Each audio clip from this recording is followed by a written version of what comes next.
Throughout history, there have been many "where were you when" moments. I can imagine a child asking their parents, "Where were you when Caesar became emperor?" Or when Napoleon was defeated at Waterloo? Or at the end of the First World War? Or the Second? When Kennedy was assassinated in Dallas? When you heard man had walked on the moon? You see, we too have our own "where were you when" moment. It's one whose date is permanently etched into the minds of all those who experienced it or experienced it vicariously through the television. But this is the story of the people in the city of New York, on the island of Manhattan, on September 11th, 2001.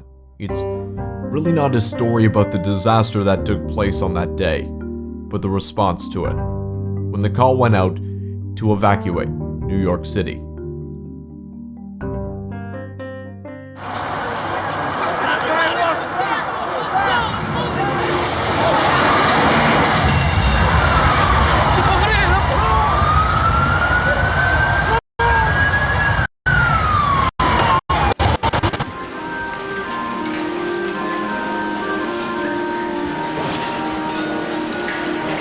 As the two towers burn above, music still plays in the Trade Center Plaza. Not far away, in World Trade Center Building 5, workers evacuate up to ground level. Some are injured, limping forward. Most are clearly in a state of disbelief. Keeping the crowd moving forward, police officers usher the evacuees outside and away from the towers. Nearby, firemen plan their approach, having to move across open areas, leaving them vulnerable to debris and people falling from above. As they rush into the towers, workers on the inside are rushing to get out. Moving into the lobby for the first time, they can see the destruction outside, where debris is scattered across the street. Those that make it to the lobby are evacuated through underground tunnels or the sky bridge to safety. High above, people are still moving down the stairs, able to capture scenes inside the towers. Some looking down at the destruction outside and to the other buildings. Others capturing the smoke filling offices and corridors near the impact zone.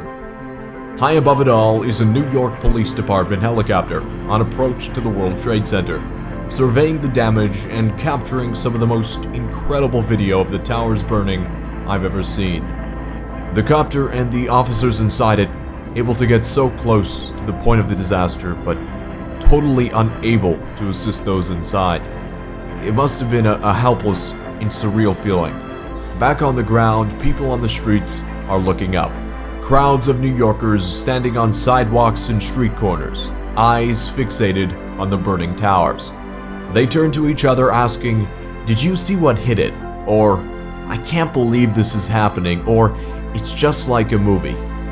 They don't know it yet, but the first stage of the evacuation, down and out of the World Trade Center, is about to end. In its place, the second stage, the evacuation of Lower Manhattan, is about to begin. This is as close as we can get to the base of the World Trade Center. You can see the firemen assembled here, the police officers, FBI agents, and you can see the two towers. A huge explosion now, raining debris on all of us. Oh my God!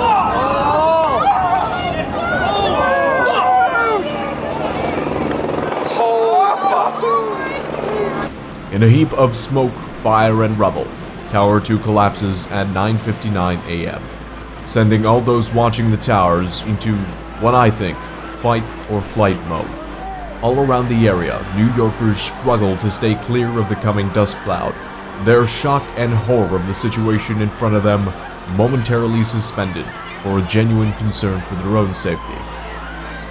Even nearer to the towers, the area has turned into a white ghostland of sirens, dust, and white-covered people emerging from the cloud. Those inside the still-standing North Tower now just have 29 minutes to escape the same fate. As the NYPD helicopter takes to the air again, you can hear the shock of its occupants, seeing the true magnitude of what just happened for the first time. The whole site! It's gone! The whole tower! It's gone! Holy crap! They knocked the whole Those emerging from the dust cloud and into the open air are treated for breathing issues associated with dust inhalation, coughing continuously. The general procession away from this first dust cloud begins. Back at the World Trade Center, the dust is starting to settle as Tower 1 burns above. First responders are still on station near and inside the towers. But the situation is quickly being understood that if one tower fell, it's likely the other will fall soon too. And at 10:28 a.m., it happened.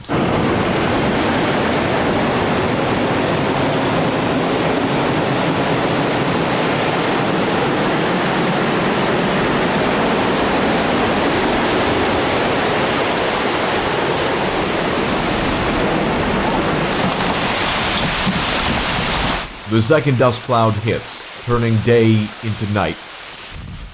The area that was once the World Trade Center descends into an eerie silence.